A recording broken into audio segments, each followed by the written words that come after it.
कैलाश पर्वत से मिल रहे हैं कलयुग के अंत के संकेत। क्यों वैज्ञानिकों के कैलाश पर्वत का नाम सुनकर पसीने छूट जाते हैं। लगभग 8,848 मीटर ऊंचे माउंट एवरेस्ट की चोटी को कई लोग चढ़ चुके हैं, लेकिन इससे कम 6,638 मीटर ऊंचे माउंट कैलाश पर्वत को आज तक कोई भी फतेह क्यों नहीं कर पाया। क्या कैलाश पर्वत पर भगवान शंकर सच में निवास करते हैं? क्या है कैलाश पर्वत के नीचे दबे रहस्यमयी शहर का राज?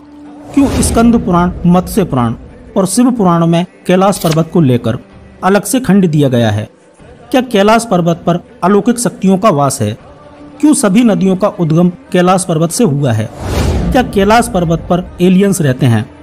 क्यों आती है कैलाश पर्वत से रहस्यमयी आवाज? क्या चीन कैलाश पर्वत के राज को दुनिया से छुपाना चाहता है? कैलाश पर्वत के नीचे गुफा में कौन सा राज छुपा हुआ है? कैलाश पर्वत से ऐसे कौन से संकेत मिल रहे हैं जो कलयुग के अंत की ओर इशारा कर रहे हैं? ऐसे बहुत सारे सवाल हैं जो मुझे बहुत ज्यादा परेशान कर रहे थे। इसलिए हमारी टीम ने धार्मिक ग्रंथों को पढ़ा, साथ ही यहाँ रसिया द्वारा की गई वैज्ञानिक खोज को भी समझा और इन सारे सवालों के जवाब ढूंढने का प्रयास किया।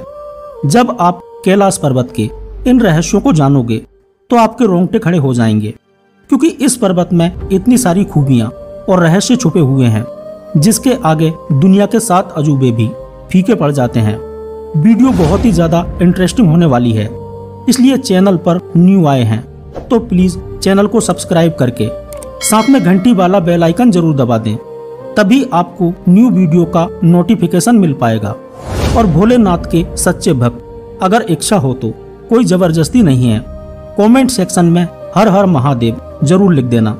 तो चलिए दोस्तों, बिना टाइम को वेस्ट किए वीडियो को स्टार्ट करते हैं। नंबर 1, आइए अब जानते हैं कि कैलाश पर्वत पर आज तक कोई भी क्यों नहीं चढ़ पाया है। दुनिया की सबसे ऊंची चोटी माउंट एवरेस्ट, जिसकी ऊंचाई 8,848 मीटर है, इस पर अब तक 7,000 से ज्यादा लोग चढ़ाई कर चुके हैं। लेकिन उससे करीब 2,000 मीटर कम ऊंची चोटी माउंट कैलाश, जिसकी ऊंचाई 6,638 मीटर है, इस पर आज तक कोई भी नहीं चढ़ पाया है। कैलाश पर चढ़ाई नहीं कर पाने के पीछे की लोक कथाओं में ये कहा जाता है कि कैलाश पर भगवान शिव अपने गणों के साथ निवास करते हैं और भगवान शिव नहीं चाहते कि कोई भी उनका ध्यान भंग करे, इसलिए वहां पर कोई भी नहीं चढ़ पाया है। पहले यहाँ पर कई बार असुरों और राक्षसों ने कैलाश पर्वत पर चढ़ाई करके उस पर कब्जा करने का प्रयास किया, लेकिन वे इसमें कभी सफल न हो सके। कुछ लोगों का मानना है कि कैलाश पर्वत पर सुपर नेचुरल ताकतें हैं, जिनकी वजह से ही कोई चढ़ नहीं पाता है। कैलाश की चढ़ाई काफी मुश्किल भरी है। यहाँ का वातावरण एवरेस्ट की तुलना में काफी मुश्किल भरा होता है। माउंट एवरेस्ट की ढलान 40 डिग्री से 60 डिग्री तक है, जबकि माउंट कैलाश की ढलान 65 डिग्री है। इस वजह से यह एकदम सीधी तनी हुई दिखाई देती है। कैलाश पर्वत के पास पहुंचते ही कुछ पर्वतारोहियों के दिल की धड़कन बढ़ जाती है। उन्हें कमजोरी महसूस होने लगती है। जैसे जैसे पर्वतारोही कैलाश से नीचे उतरते आते हैं या कैलाश से दूर होते रहते हैं, उनका मन हल्का होने लगता है। कैलाश पर्वत की तलहटी में एक दिन 1 माह के बराबर होता है। इसका मतलब यह है कि 1 माह 2.5 साल के बराबर होगा। दरअसल वहां दिन और रात तो सामान्य तरीके से ही व्यतीत होते हैं, लेकिन वहां कुछ इस तरह की तरंगे हैं कि यदि व्यक्ति वहां 1 दिन रहे तो उसके शरीर का तेजी से क्षरण होता है। अर्थात 1 माह में जितना क्षरण होगा उतना 1 दिन में ही हो जाएगा। इसे इस तरह से समझें कि यदि सामान्य दिनों की तरह हमारे नाखून को हम 1 माह में 4 बार काटते हैं, तो हमें वहां 1 दिन में 4 बार नाखून काटने होंगे। विज्ञान की भाषा में तेजी से शरीर के क्षरण होने की प्रक्रिया को फास्ट एजिंग कहते हैं। फास्ट एजिंग अर्थात तेज आयु वृद्धि। कैलाश पर्वत के संबंध में सबसे ज्यादा खोज रसिया पर्वतारोहियों और वैज्ञानिकों ने की है।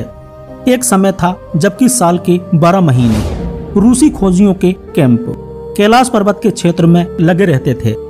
यहाँ की आध्यात्मिक और अलौकिक अनुभूतियों के रहस्यों का पता लगाने के लिए वे यहाँ रहने का जोखिम उठाते थे। इन लोगों के अनुभव बताते हैं कि कैलाश पर्वत की तलहटी में उम्र तेजी से बढ़ती है। हाथ पैर के नाखून और बाल अत्यधिक तेजी से बढ़ जाते हैं। सुबह क्लीन शेव रहे व्यक्ति की रात तक अच्छी खासी दाढ़ी निकल आती है। आज से 20 साल पहले 2001 में चीन ने दुनिया के धुरंधर क्लाइंबर्स को कैलाश पर्वत पर चढ़ने की अनुमति प्रदान की थी, लेकिन सभी के प्रयास असफल सिद्ध हुए। बाद में यहाँ अनुमति देना बंद कर दिया गया। तब से यहाँ पर किसी ने भी चढ़ने का प्रयास नहीं किया है। अनुमति दिए जाने के दौरान ही एक बार 4 पर्वतारोहियों ने कैलाश के ठीक नीचे स्थित जलाधारी तक पहुंचने की योजना बनाई। कहते हैं कि इनमें एक ब्रिटिश, एक अमेरिकन, 2 रूसी थे। सभी अपने बेस कैंप से कैलाश पर्वत की ओर निकले। कहते हैं कि वे कुशल पर्वतारोही थे और काफी आगे तक गए। बाद में 1 सप्ताह तक उनका कुछ अता पता नहीं चला, लेकिन जब वे लौटे तो उनका हुलिया एकदम बदल चुका था। आंखें अंदर की ओर धंस गई थीं। 1 सप्ताह में दाढ़ी और बाल हद से ज्यादा बढ़ गए थे। उनके अंदर काफी कमजोरी आ गई थी। ऐसा लग रहा था कि वे 8 दिन में कई माह आगे जा चुके हैं। कुछ लोगों के अनुसार वे कई साल आगे जा चुके थे। उन्हें अस्पताल ले जाया गया, लेकिन दिग्भ्रमित अवस्था में उन चारों ने कुछ ही दिनों बाद दम तोड़ दिया। कहते हैं कि ऐसा भी अनुभव होता है कि कैलाश की परिक्रमा मार्ग पर एक ऐसा खास पॉइंट आता है जहां पर आध्यात्मिक शक्तियां आगे बढ़ने के विरुद्ध चेतावनी देती हैं। वह तलहटी में मौसम तेजी से बदलता है, ठंड अत्यधिक बढ़ जाती है, व्यक्ति को बेचैनी होने लगती है। अंदर से कोई कहता है यहाँ से चले जाओ। जिन लोगों ने चेतावनी को अनसुना किया उनके साथ बुरे अनुभव हुए। कुछ लोग रास्ता भटककर जान गंवा बैठे। वैज्ञानिकों का मानना है कि किसी आम पहाड़ की तरह कैलाश 3 कोना नहीं बल्कि चौकोर एक पिरामिड की तरह है। इसमें चारों मुख 4 दिशाओं में फैले हुए हैं जो बर्फ से ढके रहते हैं। इसलिए माउंट कैलाश को शिव पिरामिड भी कहा जाता है। वैज्ञानिकों ने संभावना व्यक्त करते हुए कहा है कि इस पिरामिड का निर्माण किसी सुपरनेचुरल शक्ति वाले व्यक्ति ने किया होगा, अर्थात यह कोई पहाड़ नहीं है बल्कि जीता जागता एक पिरामिड है जो 100 छोटे पिरामिडों का केंद्र है। रामायण में भी इसके पिरामिड नुमा होने का उल्लेख मिलता है। कैलाश पर्वत की संरचना कंपास के 4 दिग्बिंदुओं के समान है और एकांत स्थान पर स्थित है जहां कोई भी बड़ा पर्वत नहीं है। रूसी पर्वतारोही सर्गे सिस्टियाकोव ने बताया कि जैसे ही मैं और मेरी टीम कैलाश पर्वत पर चढ़ने का प्रयास करने लगे, हमारे पूरे शरीर में जकड़न और ऐंठन शुरू हो गई थी। हमारा सिर भारी होने लगा था।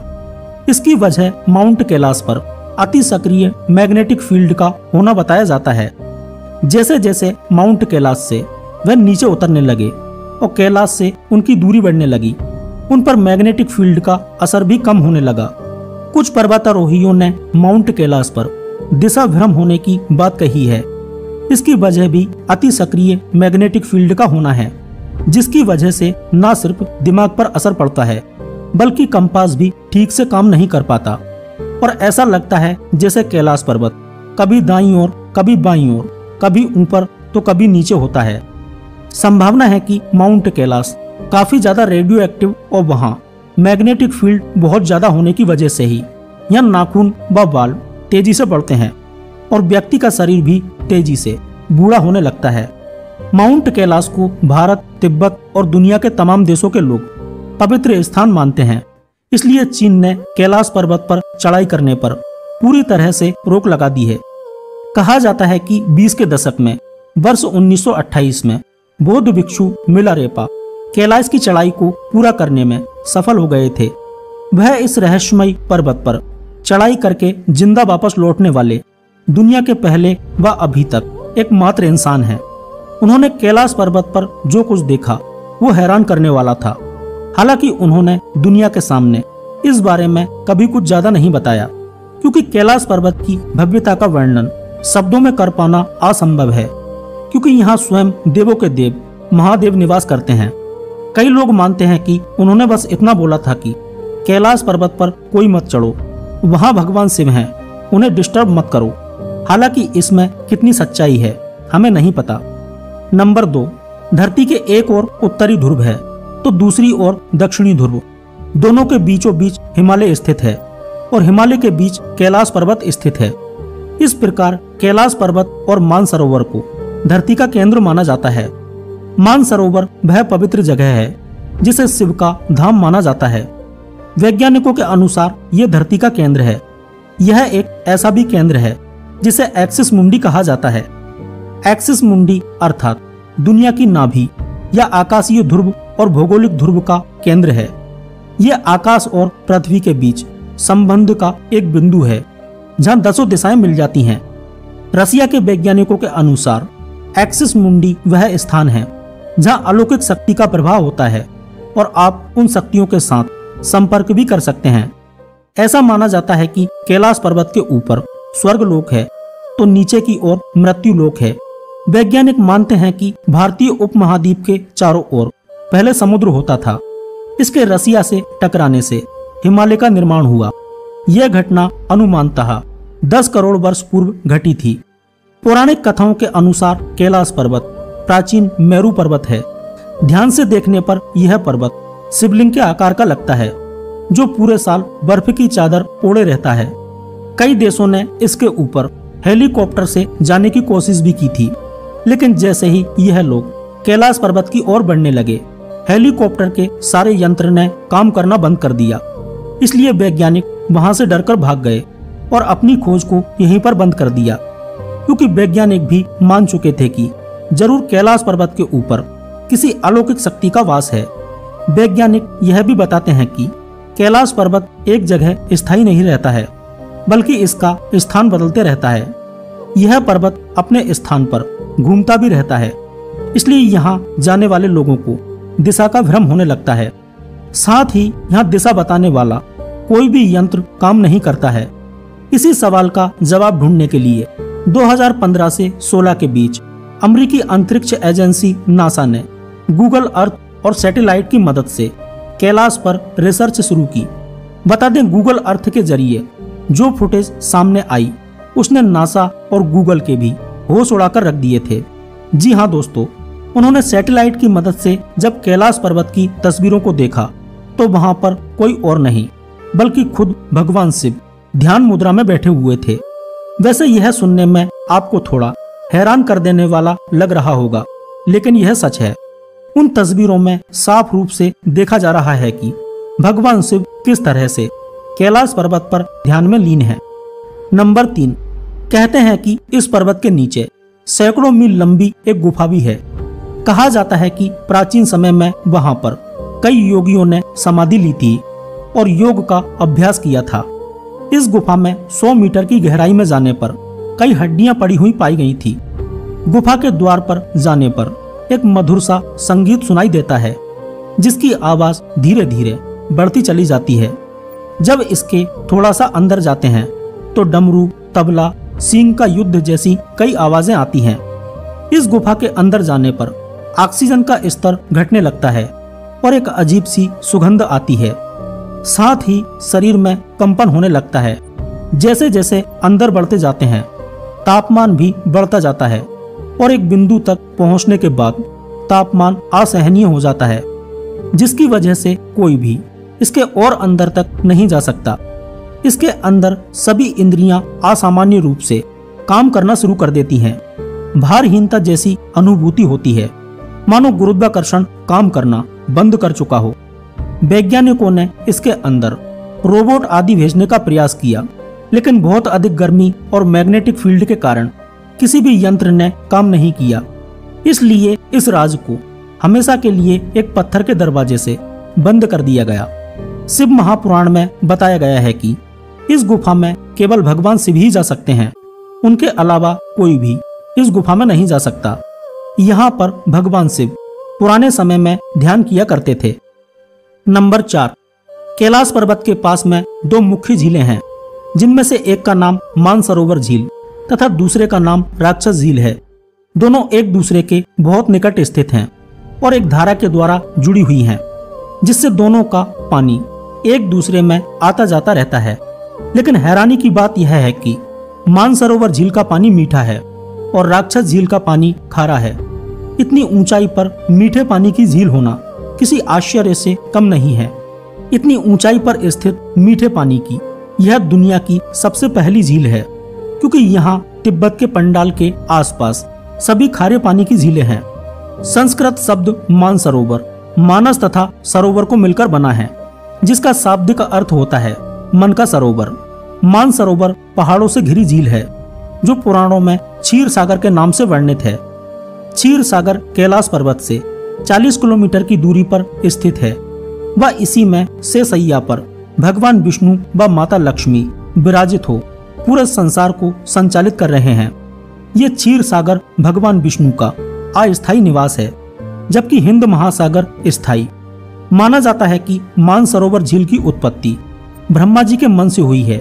ये ब्रह्मा जी, शिव जी और पार्वती जी की झील है, जबकि राक्षस झील का संबंध रावण से है। उसने यहाँ पर भगवान शिव को प्रसन्न करने के लिए तपस्या की थी।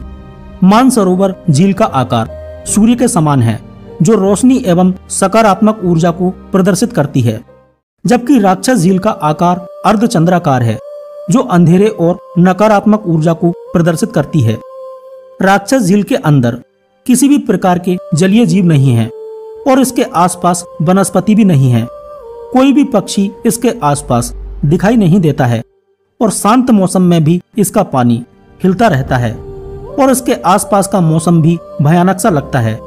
यह झील शापित है, इसलिए कोई भी इसके अंदर स्नान नहीं करता है और ना ही यहाँ पर पूजा की जाती है। जबकि मानसरोवर झील के अंदर मछलियां और अन्य जीव हैं। इसके आसपास हरियाली है। बहुत सारे पक्षी भी इसके आसपास दिखाई देते हैं। अशांत मौसम में भी इसका पानी एकदम शांत बना रहता है। लोग यहाँ स्नान करके पूजा पाठ भी करते हैं। माना जाता है कि दोनों झीलों को जोड़ने वाली धारा जिस दिन टूट जाएगी, उस दिन दुनिया में भयंकर महाप्रलय आएगी। दोनों झीलें पास पास होते हुए भी उनमें इतना अंतर क्यों है? यह झीलें मानव निर्मित हैं या फिर प्रकृति ने इनका निर्माण किया है? ये वैज्ञानिकों के लिए आज भी एक पहेली बनी हुई है। खैर, आप इस बारे में क्या सोचते हैं? कमेंट सेक्शन में मुझे जरूर बताना। नंबर 5, कैलाश पर्वत की 4 दिशाओं से 4 नदियों का उद्गम हुआ है। ब्रह्मपुत्र, सिंधु, सतलज व करनाली। इन नदियों से ही गंगा, सरस्वती सहित चीन की अन्य नदियां भी निकली हैं। कैलाश की चारों दिशाओं में विभिन्न जानवरों के मुख हैं, जिनमें से नदियों का उद्गम होता है। पूर्व में अश्वमुख अर्थात घोड़े का मुख है। इससे ब्रह्मपुत्र नदी का उद्गम होता है। यह नदी तिब्बत के दक्षिणी भाग से होकर भारत फिर बांग्लादेश तक बहती है, जहां यह गंगा नदी में विलीन हो जाती है और अंत में बंगाल की खाड़ी में पहुंचती है। कैलाश पर्वत के पश्चिम में हाथी का मुख है और इससे सतलज नदी का उद्गम होता है। सतलज नदी का उद्गम राक्षस तल के निकट से होता है। सतलज पश्चिम में तिब्बत में टाडा काउंटी तक बहती है और यह तिब्बत स्वायत्त क्षेत्र के अली प्रांत में सबसे महत्वपूर्ण नदी है। उसके बाद यह भारत में हिमाचल प्रदेश में प्रवेश करती है। वहां से यह आगे पाकिस्तान की ओर बहती है। कैलाश पर्वत के उत्तर की ओर सिंध का मुख है, जिससे सिंधु नदी का उद्गम होता है। भारत में कश्मीर क्षेत्र में प्रवेश करने के बाद ये पाकिस्तान से होते हुए आगे हिंद महासागर में बहती है। कैलाश पर्वत के दक्षिण में मोर का मुख है, जिससे करनाली नदी का उद्गम होता है। ये गंगा नदी की सहायक नदी है। यह नदी पश्चिमी तिब्बत से नेपाल तक जाती है, फिर यह आगे भारत में बहती है। नंबर 6, कैलाश पर्वत और उसके आसपास के वातावरण पर अध्ययन कर चुके रसिया के वैज्ञानिकों ने जब तिब्बत के मंदिरों में धर्मगुरुओं से मुलाकात की, तो उन्होंने बताया कि कैलाश पर्वत के चारों ओर एक अलौकिक शक्ति का प्रवाह है, जिसमें तपस्वी आज भी आध्यात्मिक गुरुओं के साथ टेलीपैथिक संपर्क करते हैं। टेलीपैथी अर्थात बिना किसी उपकरण की सहायता से लोगों से संपर्क करने की कला, जिससे हम किसी दूर बैठे व्यक्ति की बातों को सुन सकते हैं और उसे देख भी सकते हैं। प्राचीन काल में हिमालय में ही देवता रहते थे। यहीं पर ब्रह्मा, विष्णु और शिव का स्थान था। यहीं पर नंदन कानन वन में इंद्र का राज्य था। इंद्र के राज्य के पास ही गंधर्वों और यक्षों का राज्य था। स्वर्ग की स्थिति 2 जगह बताई गई है, पहली हिमालय में और दूसरी कैलाश पर्वत के कई योजन ऊपर। मुंडकोपनिषद के अनुसार सूक्ष्म शरीरधारी आत्माओं का एक संघ है। इनका केंद्र हिमालय की वादियों में उत्तराखंड से कैलाश पर्वत तक माना जाता है। इन दुर्गम क्षेत्रों में स्थूल शरीरधारी व्यक्ति सामान्यता नहीं पहुंच पाते हैं। अपने श्रेष्ठ कर्मों के अनुसार सूक्ष्म शरीरधारी आत्माएं यहाँ प्रवेश कर जाती हैं। जब भी पृथ्वी पर संकट आता है तब नेक और श्रेष्ठ व्यक्तियों की सहायता करने के लिए वे पृथ्वी पर आती हैं। आध्यात्मिक शोधों के लिए, साधनाओं, सूक्ष्म शरीरों को विशिष्ट स्थिति में बनाए रखने के लिए यह स्थान विशेष रूप से उपयुक्त है। इतिहास पुराणों के अवलोकन से प्रतीत होता है कि इस क्षेत्र को देवभूमि कहा गया है और स्वर्ग के समान माना गया है। यहाँ प्राचीन काल में देवी और देवता साक्षात रहते थे। ऐसा माना जाता है कि कैलाश पर्वत के समीप ही कुबेर की नगरी अलकापुरी स्थित है, लेकिन इसकी सटीक जानकारी किसी के पास नहीं है कि आखिर यह नगर कहाँ पर स्थित है। यहीं से महाविष्णु के कर कमलों से निकलकर गंगा कैलाश पर्वत की चोटी पर गिरती है, जहाँ प्रभु शिव उन्हें अपनी जटाओं में भर धरती में निर्मल धारा के रूप में प्रवाहित करते हैं। कुछ लोग दावा करते हैं कि कैलाश पर्वत के नीचे सोने की खदानें हैं, जिसे धन के देवता कुबेर की संपत्ति कहा जाता है। नंबर 7, माना जाता है कि हिमालय में ऐसे कई जीव जंतु हैं जो बहुत ही दुर्लभ हैं। उनमें से एक दुनिया का सबसे दुर्लभ मृग है कस्तूरी मृग। ये हिरण उत्तर पाकिस्तान, उत्तर भारत, चीन, तिब्बत, साइबेरिया, मंगोलिया में ही पाया जाता है। इस मृग की कस्तूरी बहुत ही सुगंधित और औषधीय गुणों से युक्त होती है। कस्तूरी मृग की कस्तूरी दुनिया में सबसे महंगे पशु उत्पादों में से एक है। यह कस्तूरी उसके शरीर के पिछले हिस्से की ग्रंथि में एक पदार्थ के रूप में होती है। कस्तूरी चॉकलेटी रंग की होती है, जो एक थैली के अंदर द्रव के रूप में पाई जाती है। इसे निकालकर व सुखाकर इस्तेमाल किया जाता है। कस्तूरी मृग से मिलने वाली कस्तूरी की अंतर्राष्ट्रीय बाजार में कीमत अनुमानित 30 लाख रुपए प्रति किलो है, जिसके कारण इसका शिकार किया जाता रहा है। आयुर्वेद में कस्तूरी से टीबी, मिर्गी, हृदय संबंधी बीमारियां, आर्थराइटिस जैसी कई बीमारियों का इलाज किया जा सकता है। इसका इस्तेमाल इत्र बनाने में भी किया जाता है। माना जाता है कि यह कस्तूरी कई चमत्कारिक, धार्मिक और सांसारिक लाभ देने वाली औषधि है। नंबर 8, यदि आप कैलाश पर्वत या मानसरोवर झील के क्षेत्र में जाएंगे तो आपको निरंतर एक आवाज सुनाई देगी, जैसे कि कहीं आसपास में कोई एरोप्लेन उड़ रहा हो। लेकिन ध्यान से सुनने पर यह आवाज डमरू या ओम की ध्वनि जैसी होती है। वैज्ञानिक कहते हैं कि हो सकता है कि यह आवाज बर्फ के पिघलने की हो। यह भी हो सकता है कि ध्वनि और प्रकाश के बीच इस तरह का समागम होता हो कि यहाँ से ओम की आवाजें सुनाई देती हैं। यह भी दावा किया जाता है कि कई बार कैलाश पर्वत पर 7 तरह की लाइटें आसमान में चमकती हुई देखी गई हैं। नासा के वैज्ञानिकों का ऐसा मानना है कि हो सकता है कि ऐसा यहाँ के चुंबकीय बल के कारण होता हो। यहाँ का चुंबकीय बल आसमान से मिलकर कई बार इस तरह की चीजों का निर्माण कर सकता है। नंबर 9, ज्ञानगंज मठ हिमालय में एक छोटी सी जगह है। मान्यता है कि ज्ञान मठ में केवल सिद्ध महात्माओं को ही जगह मिलती है और कोई भी आम इंसान वहां तक नहीं पहुंच सकता है। हिमालय में तिब्बत और अरुणाचल प्रदेश के बीच मौजूद इस जगह को सांग्रीला, संभाला, सिद्धधाम कहा जाता है। ऐसा कहा जाता है कि यहाँ पर रहने वाला हर कोई व्यक्ति अमर होता है, उसकी कभी भी मृत्यु नहीं होती है। दरअसल मान्यता ऐसी है कि यहाँ पर पहुँचने वाली वस्तु या व्यक्ति का अस्तित्व दुनिया से खत्म हो जाता है। इस जगह पर काल यानी समय का भी कोई असर नहीं होता है, इसलिए वहाँ मन के विचार सहित शारीरिक शक्ति और मन की चेतना बहुत अधिक बढ़ जाती है। ये ज्ञानगंज मठ असल में कहाँ पर स्थित है, इसकी सही जानकारी आज तक किसी के पास नहीं है। आपको जानकर हैरानी होगी कि आजकल के मैपिंग सिस्टम की मदद लेकर भी इसे ढूंढा नहीं जा सकता। यहाँ तक कि सैटेलाइट से भी इसे देखा नहीं जा सकता। केवल भारत में ही नहीं, तिब्बत और बौद्ध भिक्षुओं में इसको लेकर खूब बातें होती हैं। मान्यता तो यह भी है कि सिद्ध बौद्ध भिक्षु यहाँ पहुँचने में सफल रहते हैं, लेकिन सही रास्ता किसी को भी नहीं पता है। इस ज्ञान मठ के बारे में कहा जाता है कि यहाँ ऋषि मुनि तपस्या में लीन रहते हैं। कई लोगों ने इस रहस्यमयी घाटी का अपनी किताबों में जिक्र किया है। कई लोग तो यह भी कहते हैं कि इस घाटी का संबंध किसी दूसरे लोक से है। चीन ने आधुनिक तकनीक से कई बार इस जगह को खोजने की तलाश की, लेकिन हर बार उसके हाथ असफलता ही हाथ लगी। इस ज्ञान मठ का जिक्र महाभारत वाल्मीकि रामायण में भी किया गया है। अंग्रेज लेखक जेम्स हिल्टन ने अपने उपन्यास लास्ट होराइजन में इस जगह का जिक्र किया है। ज्ञान मठ वाकई कोई जगह है या सिर्फ एक कल्पना, इसे लेकर अभी तक कोई ठोस जवाब मौजूद नहीं है। स्थानीय लोक कहानियों में भले ही इसका जिक्र होता रहा है, लेकिन सिद्ध पुरुषों ने यह दावा किया है कि वह यहाँ पर जा चुके हैं। ज्ञानगंज में योगियों के अमर रहने की बात पर विज्ञान तर्क देते हुए कहता है कि एक निश्चित आयु के बाद जीव की मृत्यु हो जाती है।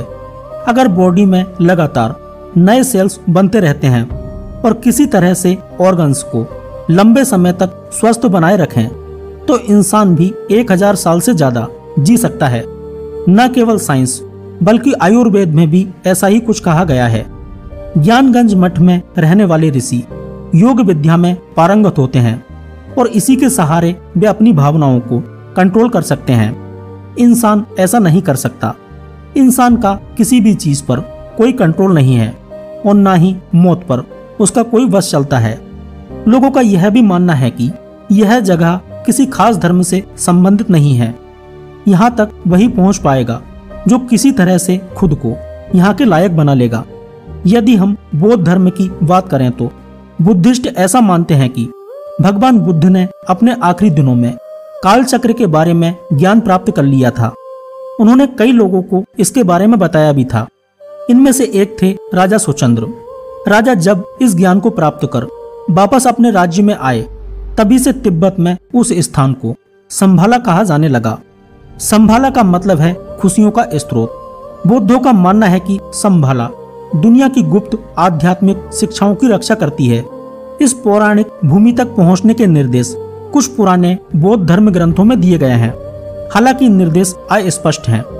प्राचीन ग्रंथों और मान्यताओं के अनुसार ज्ञानगंज 8 पंखुड़ियों वाले कमल की संरचना जैसा दिखता है। ये बर्फ से ढके पहाड़ों से घिरा हुआ है। जिन लोगों ने ज्ञानगंज या संभाला को देखा है, उनके लिए यह झिलमिलाता शहर है। इसके रहने वाले अमर हैं, जो दुनिया के भाग्य का मार्गदर्शन करने के लिए जिम्मेदार हैं। नंबर 10, कैलाश पर्वत की तलहटी में कल्प वृक्ष लगा हुआ है। कैलाश पर्वत के दक्षिण भाग को नीलम, पूर्व भाग को क्रिस्टल, पश्चिमी को रूबी और उत्तर को स्वर्ण रूप में माना जाता है। जब सूर्य की पहली किरण कैलाश पर्वत पर पड़ती है तो यह बिल्कुल सोने जैसा चमक उठता है। इस पूरे पर्वत पर प्राकृतिक तौर पर ओम की आकृति बनी हुई है। यह आकृति यहाँ पर हर साल पड़ने वाले बर्फ से बनती है। हिंदू मान्यताओं के अनुसार हिमालय में कुल 8 जगह ओम की आकृति बनी हुई है, लेकिन अभी तक सिर्फ एक जगह पर ओम की आकृति की खोज हुई है। यहाँ पर यति यानी हिम मानव को देखे जाने की चर्चाएं होती रहती हैं। इनका वास हिमालय में होता है। लोगों का कहना है कि हिमालय पर यति के साथ भूत और योगियों को देखा गया है, जो लोगों को मारकर खा जाते हैं। यति या यति एक विशालकाय हिम मानव है, जिसे देखे जाने की घटना का जिक्र हिमालय के स्थानीय निवासी करते आए हैं। यति आज भी एक रहस्य है।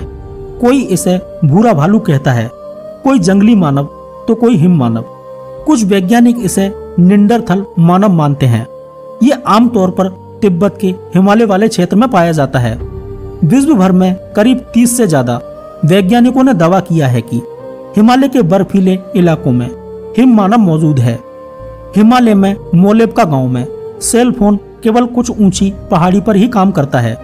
लोग केवल स्थानीय ऑपरेटर के माध्यम से ही फोन कर सकते हैं, परंतु वहां पर एक छोटा सा बस खड़े भर रहने लायक ऐसा स्थान है जहां खड़े होने पर मोबाइल फोन का नेटवर्क बेहतरीन ढंग से काम करता है।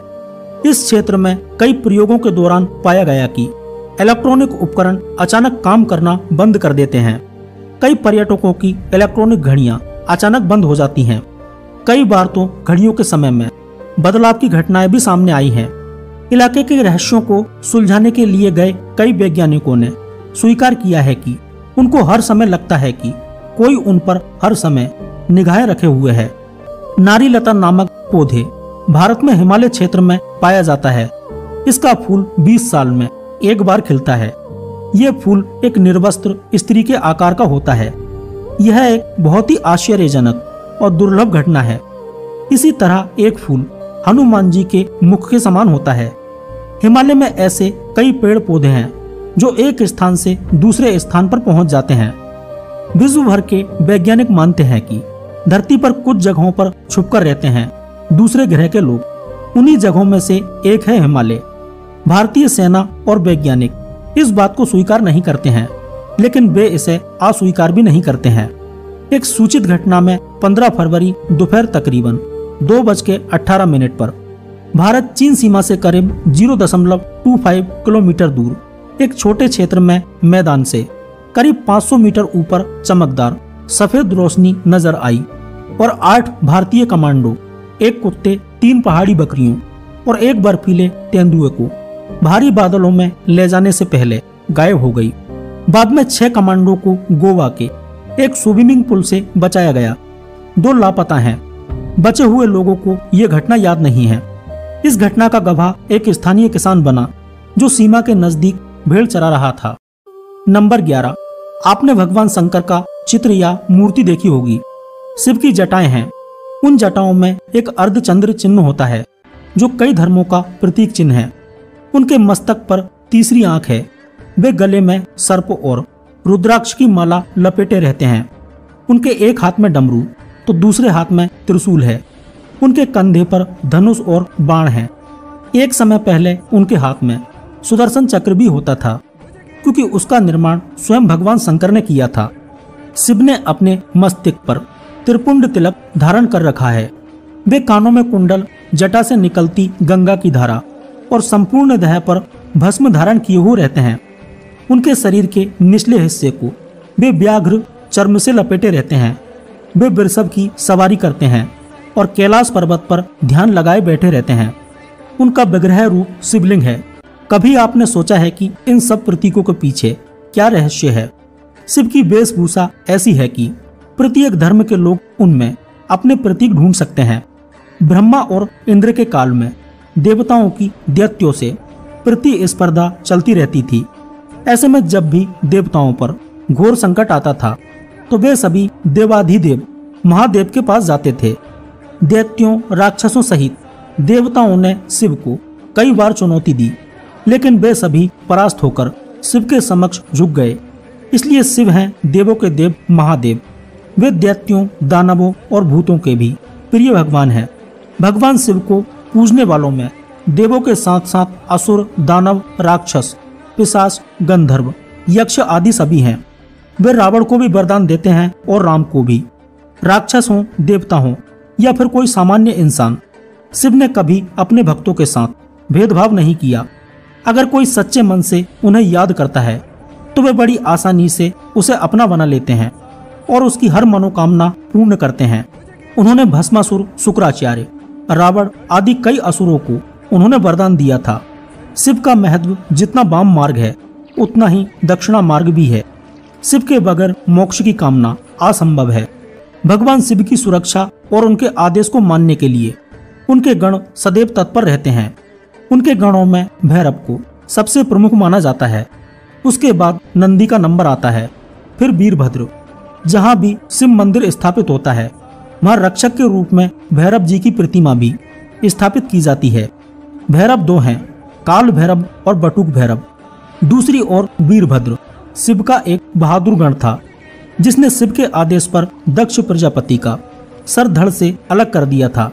देव संहिता और स्कंद पुराण के अनुसार भगवान शिव ने अपनी जटा से वीरभद्र नामक गण उत्पन्न किया। इस तरह उनके ये प्रमुख गण थे: भैरव, वीरभद्र, मणिभद्र, चंदिस, नंदी, श्रृंगी, भृगिरीटी, शैल, गोकर्ण, घंटाकर्ण, जय और विजय। इसके अलावा पिशाच, दैत्य और नाग नागिन पशुओं को भी शिव का गण माना जाता है। ये सभी गण धरती और ब्रह्मांड में विचरण करते रहते हैं और प्रत्येक मनुष्य, आत्मा आदि की खैर खबर रखते हैं। कैलाश पर्वत के क्षेत्र में उस काल में कोई भी देवी या देवता, दैत्य या दानव शिव के द्वारपाल की आज्ञा के बगैर अंदर नहीं जा सकता था। ये द्वारपाल संपूर्ण दिशाओं में तैनात थे। इन द्वारपालों के नाम हैं नंदी, स्कंद, ऋटि, वृषभ, भृंगी, गणेश, उमा महेश्वर और महाकाल। देवताओं और दैत्यों के झगड़े आदि के बीच जब कोई महत्वपूर्ण निर्णय लेना होता था तो शिव की पंचायत का फैसला अंतिम होता था। शिव की पंचायत में 5 देवता शामिल थे। ये 5 देवता थे सूर्य, गणपति, देवी, रुद्र और विष्णु। ये सब पंचायत कहलाते हैं। तो दोस्तों आज के वीडियो में बस इतना ही। मिलते हैं अगले वीडियो में किसी ऐसे ही टॉपिक के साथ में। यदि वीडियो पसंद आया हो तो प्लीज वीडियो को लाइक करें और चैनल को सब्सक्राइब करके साथ में घंटी वाला बेल आइकन जरूर दबा दें, तभी आपको न्यू वीडियो का नोटिफिकेशन मिल पाएगा। धन्यवाद। हर हर महादेव। जय श्री महाकाल।